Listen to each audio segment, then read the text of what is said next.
Bismillahirrahmanirrahim. Assalamualaikum warahmatullahi wabarakatuh. Saya atas nama Nurul Hikmah dengan NIM 19020110149.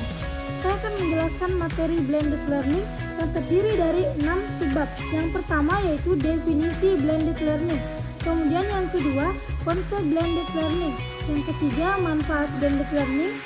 Yang keempat, langkah-langkah blended learning.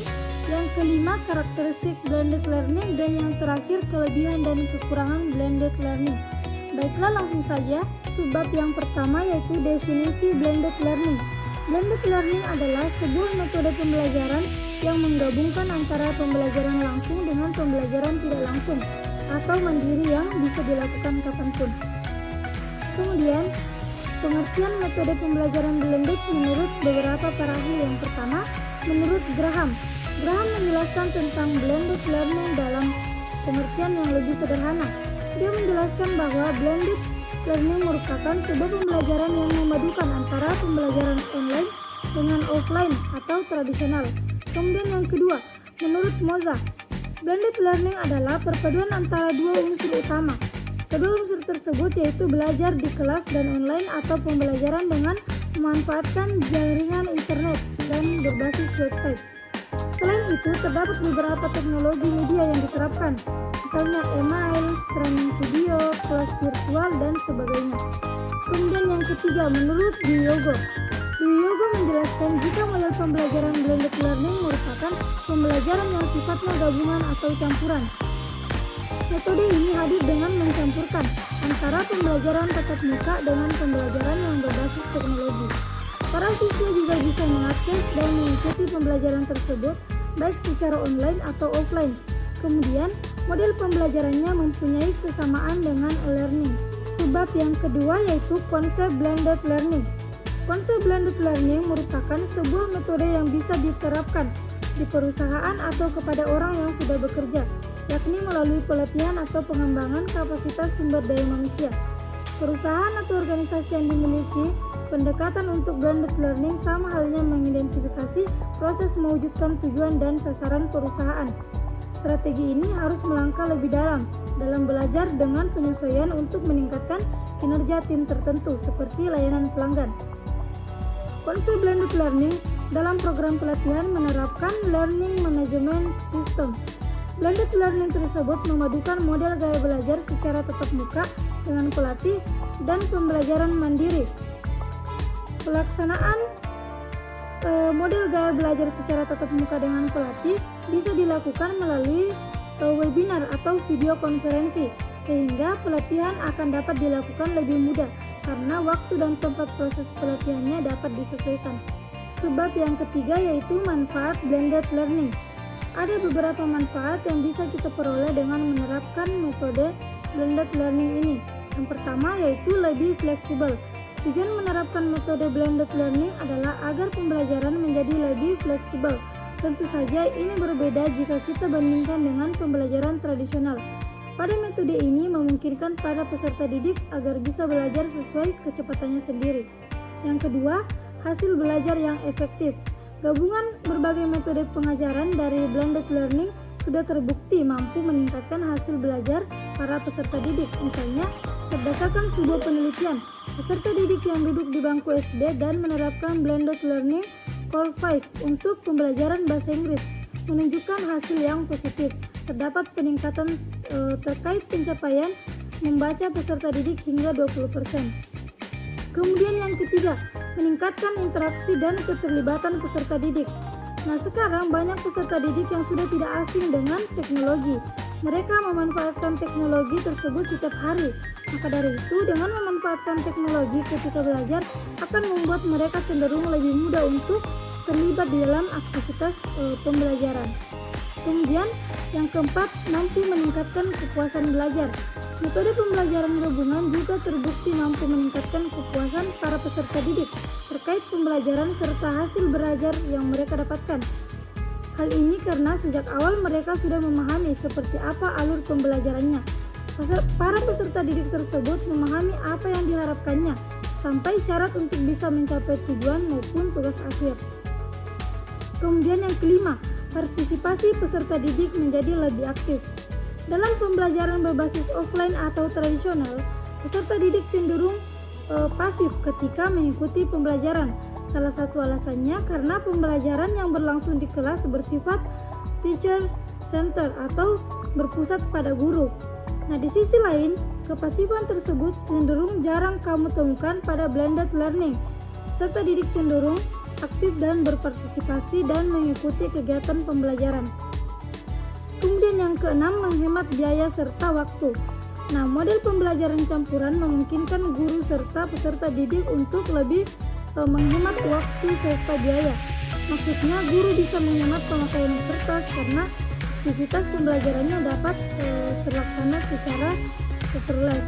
Guru juga bisa memanfaatkan handout, worksheet maupun penunjang yang lainnya tanpa harus mencetak maupun menggandakannya. Sebab yang keempat yaitu langkah-langkah metode blended learning. Langkah-langkah pembelajaran blended learning mencakup dua hal, yaitu perencanaan pembelajaran dan pelaksanaan pembelajaran. Yang pertama, perencanaan pembelajaran. Agar pembelajaran bisa berjalan optimal, harus merencanakan secara matang. Nah, adapun langkah-langkah yang harus dilakukan di bagian perencanaan adalah yang pertama, mengumpulkan materi dan bahan ajar yang relevan. Kemudian yang kedua, mencari e-learning yang mudah, praktis, berkualitas, dan memiliki ragam materi yang dibutuhkan oleh peserta didik. Kemudian yang ketiga, menentukan format yang digunakan saat pembelajaran daring. Kemudian yang keempat, memastikan teknologi pendukung yang dimiliki oleh setiap peserta didik. Kemudian yang kelima, mengadakan gladi bersih atau uji coba pada peserta didik.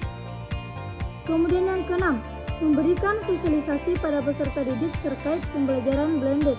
Kemudian yang ketujuh, membuat standar terkait hasil evaluasi pembelajaran.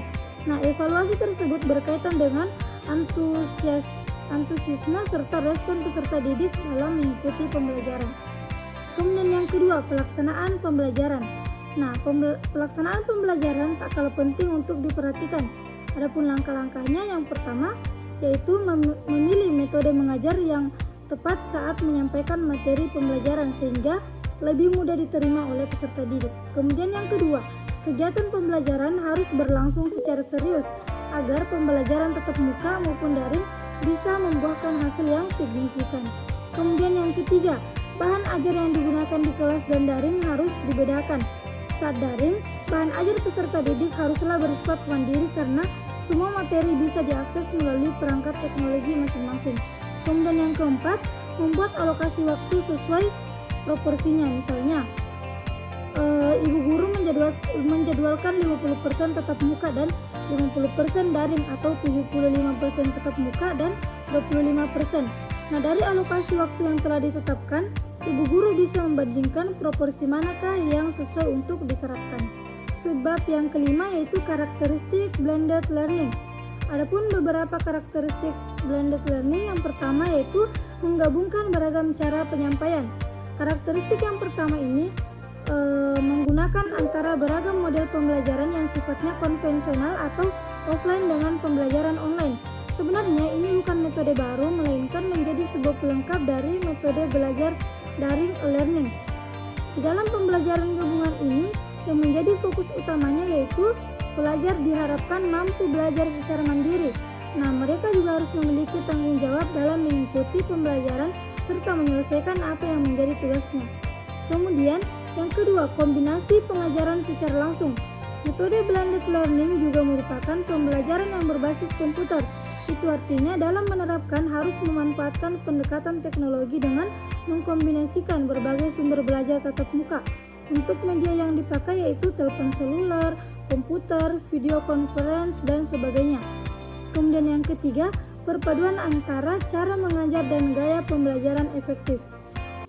Dengan adanya metode pembelajaran gabungan, peserta didik akan semakin termotivasi untuk dapat melaksanakan berbagai aktivitas pembelajaran secara mandiri. Nah, mereka juga bisa bertanya dengan mudah melalui forum diskusi baik kepada guru maupun peserta didik lainnya. Kemudian yang keempat, guru dan orang tua mempunyai peran yang sama. Karakteristik berikutnya dari pembelajaran gabungan adalah guru serta orang tua mempunyai peran yang sama. Metode ini akan menjadi sebuah pilihan serta solusi terbaik untuk meningkatkan efektivitas maupun efisiensi dalam aktivitas belajar mengajar, di mana daya tarik agar bisa berinteraksi dalam lingkungan belajar juga akan meningkat. Metode ini juga akan memberikan fasilitas pembelajaran yang bersifat sensitif, terutama tentang perbedaan terkait karakter psikologis. Sebab yang kelima yaitu kelebihan dan kekurangan blended learning. Setiap model pembelajaran pasti memiliki kelebihan dan kekurangan, tidak terkecuali blended learning ini. Nah, dengan mengetahui kelebihan dan kekurangannya, maka kita akan dapat memutuskan untuk menerapkan model tersebut sesuai dengan materi yang akan diajarkan kepada peserta didik. Pertama, kelebihannya. Adapun kelebihan yang pertama yaitu lebih menghemat waktu dan biaya. Kemudian yang kedua, pembelajaran lebih efektif dan efisien. Kemudian yang ketiga, pembelajaran tidak terbatas ruang dan waktu. Kemudian yang keempat, peserta didik mudah mengakses materi pembelajaran. Yang kelima, peserta didik leluasa mempelajari materi secara online. Kemudian yang keenam, guru peserta didik dapat berdiskusi di luar jam tatap muka. Ketujuh, guru dapat dengan mudah menambahkan materi pelajaran dengan fasilitas internet. 8. Dapat memperluas jangkauan pembelajaran dan pelatihan. 9. Hasil belajar lebih optimal. Kemudian yang ke-10, meningkatkan daya tarik peserta didik dalam belajar. Kemudian selanjutnya adapun kekurangan blended learning. Yang pertama yaitu sulit diterapkan jika sarana dan prasarana tidak mendukung. Kemudian yang kedua, tidak meratanya fasilitas belajar yang dimiliki peserta didik. Kemudian yang ketiga, akses internet yang tidak lancar akan menghambat proses pembelajaran. Kemudian yang keempat, guru harus selalu mendesain pembelajaran yang menarik untuk diikuti secara online. Itulah tadi pemaparan materi yang saya sampaikan. Kurang dan lebihnya mohon dimaafkan. Wallahul muwaffiq bishawab. Wassalamualaikum warahmatullahi wabarakatuh.